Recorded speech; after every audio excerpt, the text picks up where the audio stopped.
In this video, I am going to explain the terminology of engineering curves. You can go to the description below to see all the related videos. Now in case of curves, there is a point which is always a fixed point, and all the points of a particular curve move along that particular fixed point. Or curve is always a locus of certain continuous points which are at a certain distance from a fixed point. That fixed point is called as focus. So let us take the first point, rather that fixed point. So whenever I take any fixed point, that is called as focus F. Okay. Now locus of particular points on the curve always has certain relationship of its distance from focus and a fixed line. So this fixed line is called as directrix. So we have understood these two concepts. One is fixed point, which is called as focus, and other one is fixed line, which is called as directrix. Now axis is a line which is perpendicular to the directrix and it passes through focus. So this line which is perpendicular to directrix and passes through focus is called as axis.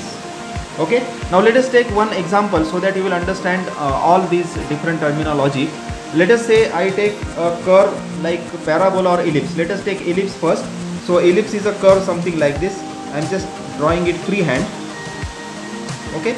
So and also I am drawing only part of the ellipse. Now ellipse, we can see there, these are the different points which fall on locus of this ellipse. So if you take any point, let us say I take first of all this point. So this point, let us say point A, which is on the ellipse. So its distance from focus and its distance from directrix. Let us define those distances as, say this distance is x.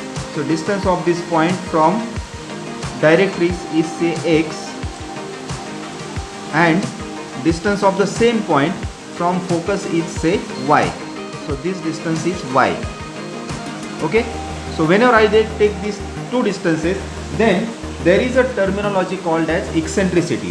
So eccentricity is defined as, we define eccentricity as ratio of distance of a particular point from focus to the distance of particular point from directrix. So whenever I say eccentricity E, it is equal to, so we see this is the eccentricity, distance of point from focus divided by distance of point from directrix. So as we see here, in terms of distances x and y, I can define, let us say this is point A which is on ellipse. So its distance from focus is y and the distance of the same point from directrix is x.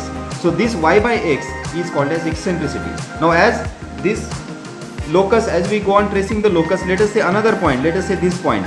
Now its distance from focus is say x1. So let us say this distance, this distance is y1 and its distance from directrix is say x1.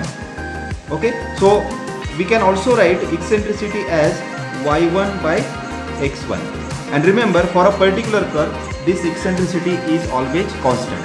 Okay. Let us take another example. Say I take hyperbola, or let us say first of all we take parabola. Okay.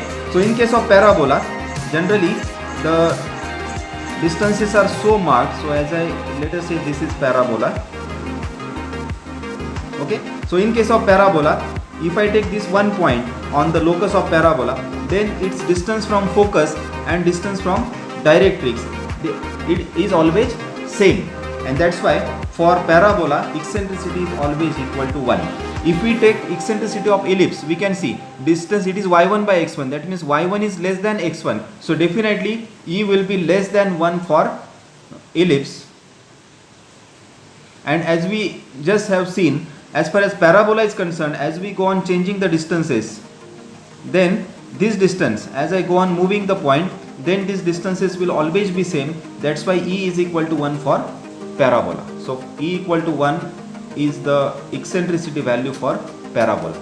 And if we take hyperbola, for hyperbola that eccentricity is always greater than 1. It means that distance of any point on hyperbola from focus and distance, the same distance from directrix, the ratio is such that E is greater than 1. So if I draw a curve something like this, then we can see here, let us take this distance of a point from focus and distance of the same point from directrix. You can see here, let us call this distance as y2 and this as x2. So definitely E equal to y2 by x2. This value, as we see proportionately here, y2 by x2 will definitely be greater than 1. So we draw hyperbola, or hyperbola is such a curve for which E is greater than 1. So I hope you understood the terminology of the curves and also the relationship of these three different curves with respect to eccentricity. I again summarize in short. Whenever E is less than 1, the curve obtained is called as ellipse. When E is equal to 1, the curve obtained is parabola, and whenever E is greater than 1, the curve obtained is hyperbola. Okay, thank you very much for your patience.